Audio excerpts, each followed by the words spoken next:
Sirihlah balik ke gagang, pinanglah surut ke tampu, sehingga bulatlah dapat digiling, pipihlah dapat dilayang. Kenapa? Sudah ada mufakat tadi, satu kesatuan.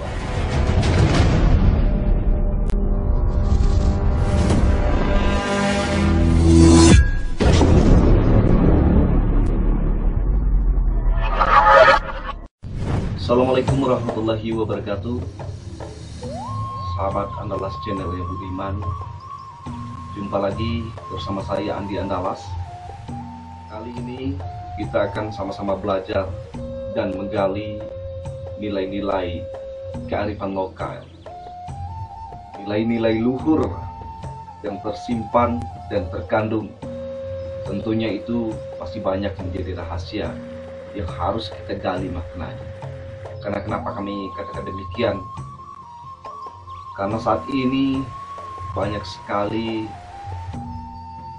kita yang belum mampu memaknai apa makna yang sebenarnya dari simbol-simbol yang merupakan warisan dari para leluhur yang kita katakan nenek moyang kita. Baik, sahabat Andalas Channel, saya ingin mengajak para sahabat ke Sakti Alam Kerinci, karena banyak sekali nilai-nilai filosofi, nilai-nilai sejarah, nilai-nilai kearifan, dan nilai-nilai luhur, khususnya di Sakti Alam Kerinci ini, yang belumlah tergali. Lebih-lebih pada kita yang muda. Di alam Sakti Kerinci ini masih memegangkan adat istiadat, masih memegangkan tradisi leluhur dengan baik. Walaupun tidak seperti dahulunya ketika adat nyato, seraknya lo. Kalau kita umpamakan lantak itu sudah goyah ya. Walaupun masih tertancap, tapi sudah goyah. Itu perlu kita pasak, perlu kita perkuat dengan cara melestarikan, dengan cara mensosialisasikan makna-makna filosofi yang terkandung dalam perumpamaan, ibarat, ataupun kiasan yang diberikan oleh para leluhur. Contohnya ketika prosesi kenduri adat, kenduri pasko, atau tradisi-tradisi yang ada di daerah Kerinci, itu kita pernah melihat ada berbentuk sesajian ya bahasanya demikian ya, anggapan kita demikian. Itu merupakan sesajen yang ditengahkan untuk dipersembahkan ya kepada nenek moyang ataupun kepada leluhur. Apakah benar seperti itu? Hakikatnya kita kupas.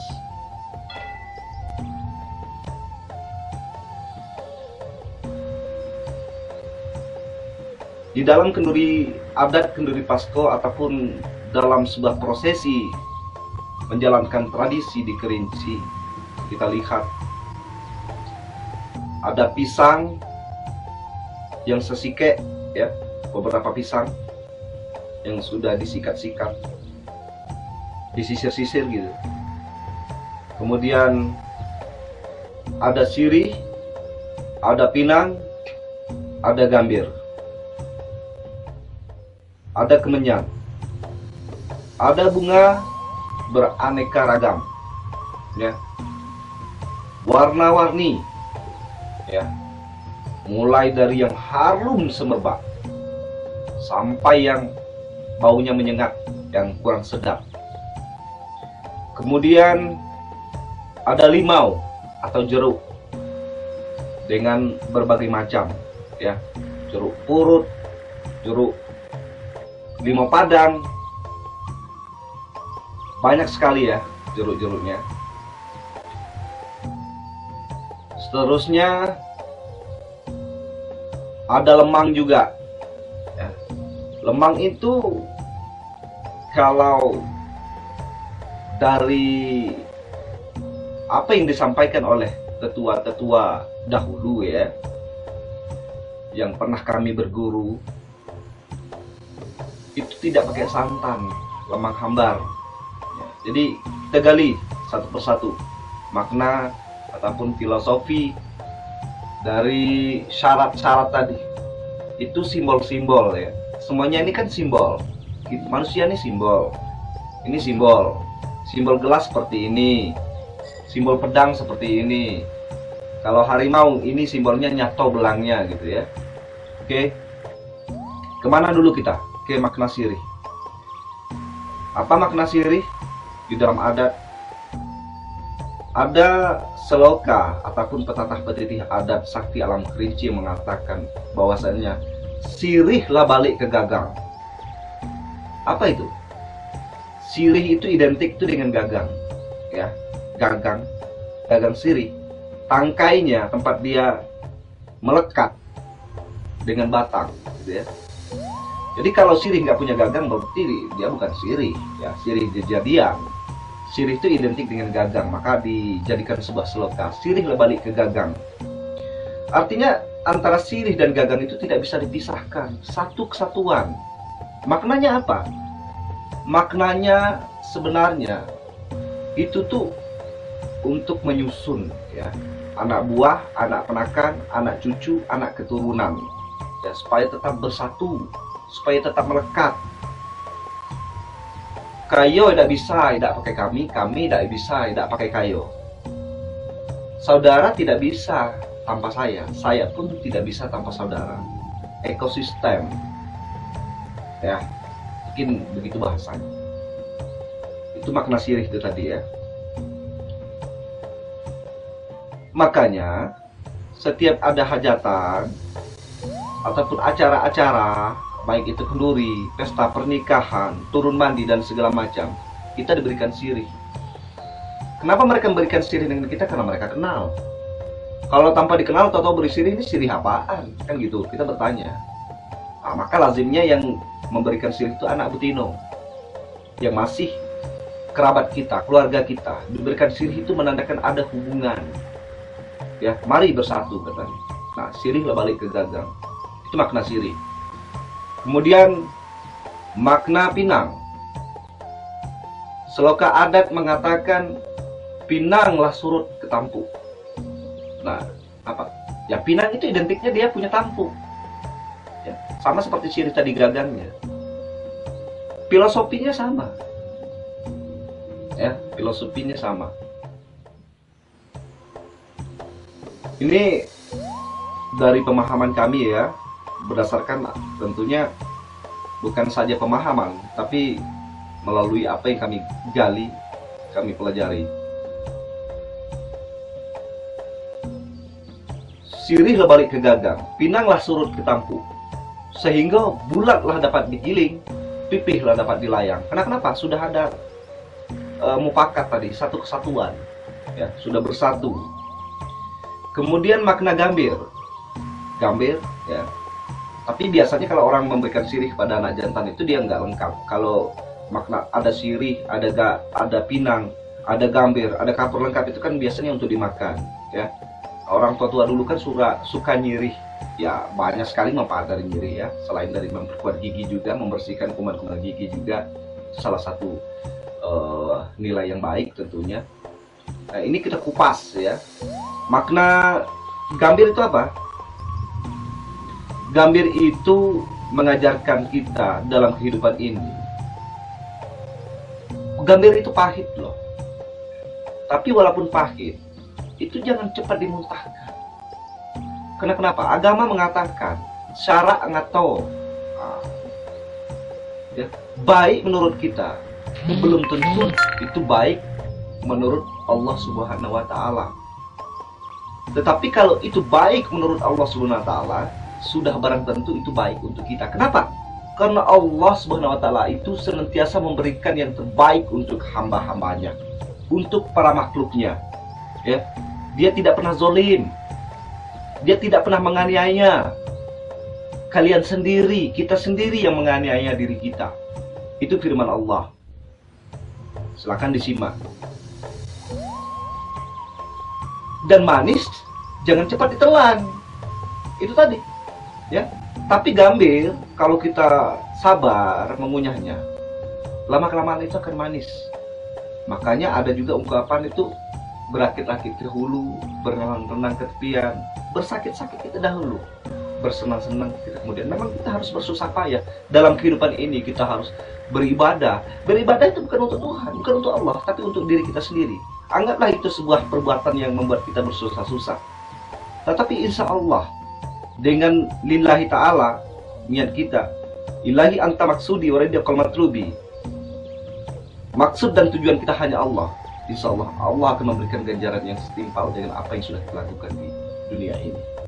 Ya, ada sebuah ungkapan dari para sufi juga bahwasanya dunia ini adalah penjara bagi orang-orang muslim ataupun orang-orang beriman. Ya, penjara dalam artian kita banyak pantang larang yang harus kita ikuti. Ya, oke. Kemudian makna kapu, ya. Kapu itu dia putih, ya. Ada ungkapan juga, tercalit di Gunung Kapu putih tunjuk, terpijak di Gunung Arang hitam tapak. Dan kemudian itu putihnya kapur itu tuh berkenyataan kita itu harus mensucikan zahir dan batin kita. Ya, kapur itu putih. Jadi bagaimana kita itu harus suci zahir dan batin. Itu maknanya, ya. Putih kapeh dapat kimak, putih hati itu harus berkenyataan. Itu makna kapur tadi. Artinya makna ataupun ungkapan yang lain, tercalit di Gunung Kapur putih tunjuk, terpijak di Gunung Arang hitam tapak. Ya, kalau kita beserta dengan orang-orang yang seiman, orang-orang yang beriman, insya Allah kita akan terbawa beriman. Ya, kalau kita berteman, bersahabat dengan orang-orang yang fasik, orang-orang yang ingkar, ya lambat laun kita juga akan terpengaruhi. Jadi hati-hati, kita perlu memilih dan memilah pergaulan teman-teman kita, di mana kita menempatkan diri kita di lingkungan kita. Itu. Kemudian makna daripada bunga yang banyak ragamnya tadi, warnanya, ya, yang diikat jadi satu. Bunga yang semerbak, yang paling wangi, ya, sampai yang kurang sedap aromanya itu diikat jadi satu. Ya, diikat jadi satu. Itu maknanya apa? Janganlah kita membeda-bedakan, ya, di antara makhluk Allah, lebih-lebih terhadap kerabat kita, keluarga kita. Meskipun dia itu miskin, meski dia itu jelek, dia itu kurang normal, atau kita katakan disabilitas ataupun cacat, dia tetap keluarga kita. Ya. Jangan dengan orang kaya kita, wah, bukan main hormat, ya, bukan main kita muliakan, sementara karena mama kita ini kurang berada, ya, orang yang tidak berpunya, kita sepelekan. Itu salah dalam adat. Kalau adat menyalahkan, dalam serak, dalam agama itu batal dan tidak betul dalam icu pakai. Kenapa? Adat dan agama itu sebenarnya sama, ya.